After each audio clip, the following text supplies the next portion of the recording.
찾아가는 묵상 나눔 사순절 묵상 23번째 날입니다.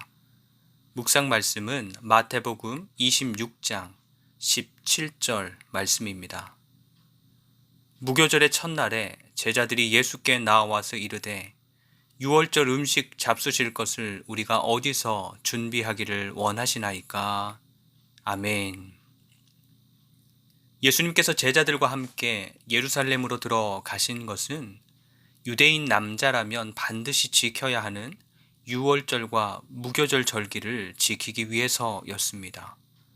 유월절과 무교절 절기는 각각의 절기가 담고 있는 초점이 좀 다르지만 서로 떼어놓을 수 없는 이스라엘의 역사를 기억하며 기념하는 절기이기에 보통은 두 절기를 하나로 생각하며 지킵니다. 그래서 유월절 만찬으로부터 시작해서 무교절 7일을 지키기 때문에 사람들은 이 두 절기를 무교절이라고도 혹은 유월절이라고도 하면서 하나의 절기로 지켜온 것입니다. 유월절과 무교절의 역사는 이스라엘 백성들의 출애굽 시절로 거슬러 올라갑니다. 하나님께서 아브라함과 이삭과 야곱과 세운 언약을 기억하셔서 이스라엘 백성들을 애굽에서 구원해 내려고 하실 때 애굽은 강경한 태도를 취했습니다. 결국 하나님께서는 피의 재앙부터 마지막 장자의 죽음 재앙에 이르기까지 10가지의 재앙으로 애굽을 치실 수밖에 없었는데 마지막 장자의 죽음과 관련된 절기가 바로 유월절이었던 것입니다. 하나님께서 보내신 천사가 애굽 전역을 돌아다니며 사람과 가축의 장자를 칠 때에 하나님께서는 이스라엘 백성들의 구원을 위해서 백성들이 어린 양을 잡고 그 피를 문설주와 임방에 발라 죽음을 유월 넘어갈 수 있도록 하셨습니다.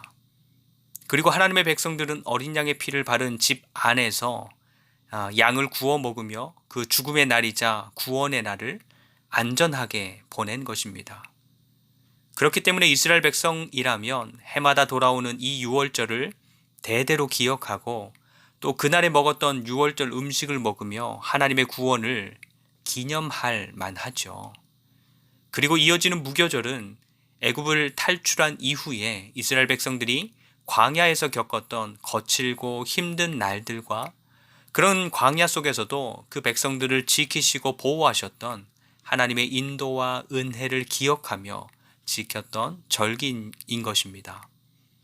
우리가 함께 걷고 있는 이 사순절의 길 또한 예수님의 생애 그리고 순환을 기억하며 지키는 절기입니다.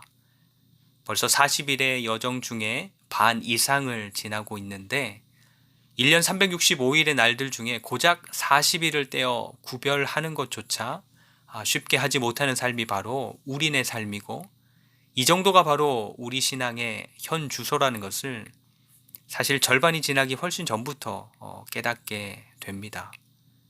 우리가 이렇게 연약한 사람이기에 예수님께서 우리를 대신해 주신 것이고 우리가 살아가는 세상이 이렇게 거친 삶의 현장이기에 성령께서 늘 동행하시는 은혜를 베풀어 주시는 것이겠죠. 이처럼 그리스도인 된 우리는 날마다 예수님으로 말미암아 유월의 은혜를 덧입고 있고 또 거친 광야 같은 세상에서 날마다 함께해 주시고 지켜주시는 성령님의 은혜 또한 덧입고 있는 것입니다. 오늘도 우리에게로 흐르는 이 은혜를 충만히 누리는 하루가 되시기를 축복합니다. 오늘의 묵상 질문입니다. 주어진 삶에서 예수님의 십자가를 좀 더 묵상하기 위해서 내가 할 수 있는 일, 내가 좀 더하여 할 수 있는 일이 있을까요? 하는 것입니다. 함께 기도합니다. 첫 번째, 예수님께서 지신 십자가의 은혜와 사랑을 좀 더 깊이 누리는 그런 하루가 되게 하옵소서. 두 번째, 오늘도 함께 하시는 성령님으로 말미암아 흔들리지 않는 하나님 나라를 살게 하옵소서. 세 번째, 주어진 전통과 절기들의 참 의미를 깨닫고 지키는 교회가 되게 하옵소서. 예수님의 이름으로 기도합니다. 아멘.